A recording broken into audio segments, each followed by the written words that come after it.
Permanent ടീത്തിന്റെ കാര്യം പറയുകയാണെങ്കിൽ ഏകദേശം 6 വയസ്സാകുമ്പോഴാണ് പെറ്റ് പല്ലുകൾ വരും.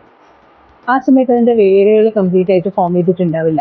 അപ്പൊ ആ സമയത്ത് വീണ് പല്ല് പൊട്ടിക്കഴിഞ്ഞ് കഴിഞ്ഞാൽ ഇമ്മീഡിയറ്റ് ആയിട്ട് ട്രീറ്റ് ചെയ്തില്ലെങ്കിൽ വലിയ ടൈംസ് നമുക്ക് ആ പല്ലുകൾ നഷ്ടപ്പെടും.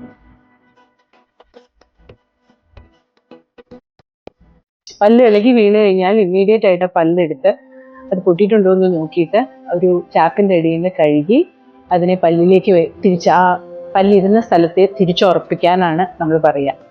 ചിലപ്പോൾ അത് പറ്റില്ല എന്ന് വരും. അപ്പം അങ്ങനെയുള്ള സിറ്റുവേഷനിൽ പച്ചവെള്ളം, tend coconut water, normal saline ഇതുപോലുള്ള ഏതെങ്കിലും ഒരു മീഡിയത്തിലിട്ട് അതൊരു 15 മിനിറ്റിനുള്ളിൽ നമ്മുടെ അടുത്ത് എത്തിച്ചാൽ നമുക്കത് റീപ്ലാൻ ചെയ്യാം.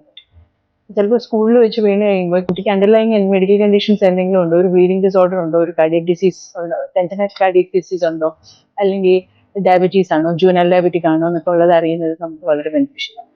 അതിനനുസരിച്ചുള്ള പ്രിക്കോഷൻസ് നമുക്ക് ഡെന്റൽ ട്രോമ മാനേജ്മെന്റിൽ എടുക്കാൻ പറ്റും. സ്കൂളിൽ നിന്ന് കൊണ്ടുവരുമ്പോൾ പേരൻസ് ഉണ്ടാവണമെന്നില്ല.